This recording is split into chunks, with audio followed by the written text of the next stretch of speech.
네, 뭐 예전 같은 명성을 유지하지는 못하고 조금 떨어졌습니다. 그런데 서민들 입장에서 보면 꿈 같은 가격대를 형성을 하고 있고요. 또 빈부격차를 더 심하게 느끼게 하는 그 장본인이 타워팰리스였거든요. 어떤 사람들이 좀 살고 있는지, 그리고 앞으로의 전망은 좀 어떤지요?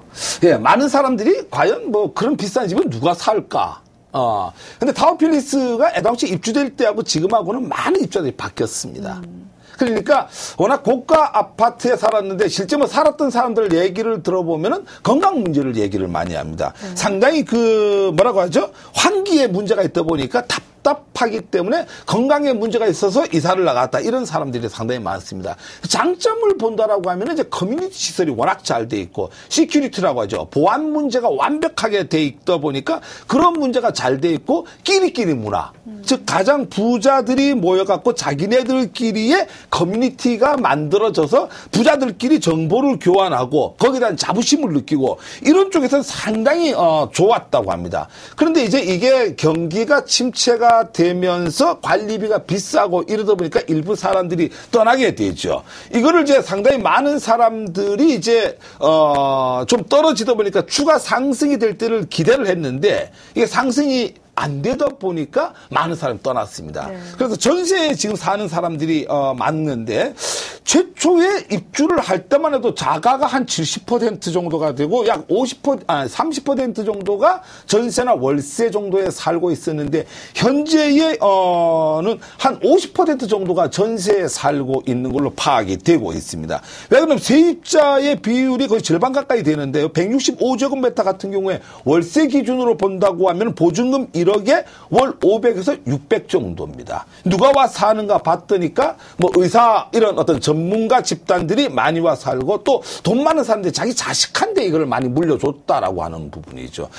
그다음에 전세 같은 경우는 9억에서 12억 정도인데 전세나 월세 가격은 변동률이 별로 없더라, 이렇게 보시면 되겠습니다. 여기서 이제 중요한 부분은 이제 자가가 70%를 점할 때는 아까 끼리끼리 문화 속에서 부자들끼리 상당히 커뮤니티가 많이 이루어져 갖고 많은 사람들이 자부심을 느끼고 살았는데, 최근 들어서 이제 월세나 전세자가 많아지다 보니까 집에 대한 자부심은 없죠. 자기 자가가 아니다 보니까.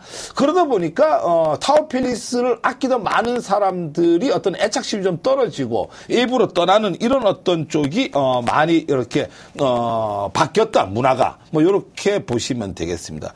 그다음에 고액의 월세를 줘다 보니까 하나의 아까 얘기했던 부잣집 아들내미나 아니면은 뭐 전문가 집단에 돈을 많이 버는 사람, 월 500만 원 보증금 1억 넣고 5, 600이라고 하는 게 쉬운 게 아니죠.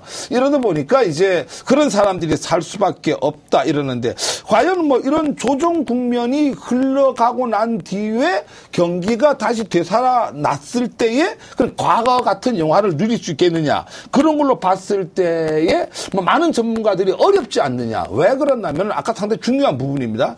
타워팰리스를 비롯한 주상복합이라고 하는 것은 재건축이나 재개발이 상당히 어렵습니다. 이미 용적률, 건폐율을 전부 찾아먹었기 때문에 재개발, 재건축이 어렵기 때문에 이거는 시간이 흐르면 흐를수록 감가상각에 의해 갖고 가치가 많이 떨어지도록 돼 있다라고 하는 부분입니다. 그런 측면에서 이제 가격이 이미 정점기는 지났고 앞으로 경기가 좋아지더라고 하더라도 뭐 더 이상 크게 호전되지는 않지 않겠는가, 이렇게 많은 전문가들이 보고 있습니다. 네, 최근 들어서 주택 시장 트렌드가 소형 주택 위주로 재편이 되고 있는데요. 앞으로 고급 주택 시장의 전망은 어떻습니까?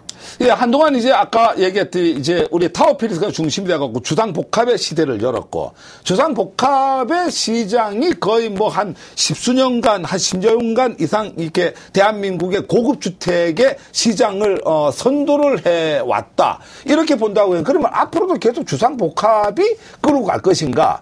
저는 그렇게는 안 봅니다. 이미 이번 조사에서 하나의 빌라 단지가 아까 뭐 트라움 하우스라든가 뭐 상지 카일룸 이런 쪽이 벌써 빌라 단지가 더 이렇게 고급화가 되고 주상복합이 뒤로 밀리는 이런 추세인데, 앞으로 고급 주택가가 어떻게 형성이 되겠는가? 뭐 지역적으로 본다라고 하면은 지금 이제 강남 중심에서 강북 중심으로 넘어간다라고 많은 전문가들은 보고 있습니다.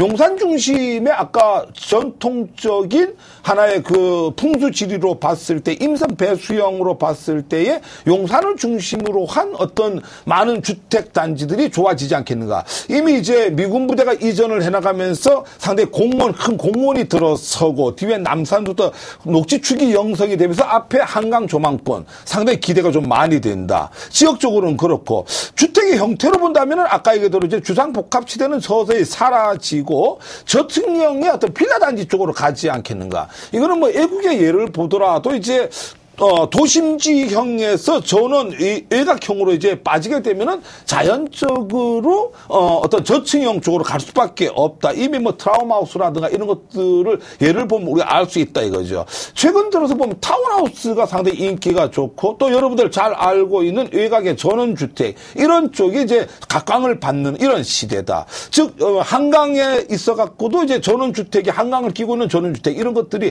대저택이 다시 이제 호황을 받고 각광을 받는 시대로 가고 있다. 이렇게 보이는. 그렇게 본다면 지역적으로 용인이라든가 양평 이런 쪽이 다 눈여겨볼 지역이 아닌가 이렇게 보는데요. 최근 들어서 저층형의 빌라 단지들이 이게 인기가 있다라고 하는 것은 여러분들 잘 알다시피 최근에 분양한 판교 같은 경우도 봤을 때에 하나의 브랜드 아파트죠. 설계를 누가 했느냐라고 하는 개념에서 테라스하우스가 상당히 인기가 좋았고 고가에 팔렸는데 상당히 인기가 좋았다라고 하는 이런 쪽으로 고급 주택이 또 변화되지 않겠는가. 소비자의 어떤 그 변화가 많죠. 우리가 소비자의 변화라고 하는 것은 이제 도심지에는 일반적으로 서민들이 많이 살아야 됩니다. 서민들은 직주 근접이 돼야 되기 때문에 일거리에 가까운 데 살아야 됩니다.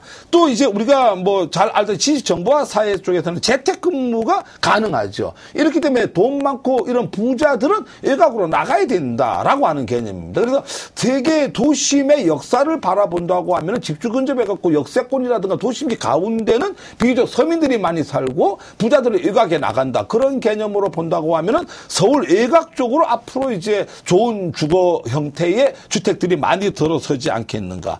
네 번째로는 이제 가치 중심으로 본다고 하면 조망권 중심이 이제 가장 큰 어떤 중심지. 일반적인 부동산의 가치는 아까 그 위치가 중심으로 하는 어떤 접근성 문제가 크지만은 부자 아파트, 부자 주거시설이라고 하는 것은 어떤 접근성보다는 우위에 두는 게 조망권에 더 우위에 두는 시장이 아니겠는가. 뭐 그런 쪽으로 본다라고 하면 고급주택 시장은 그런 쪽으로 갈 것 같습니다.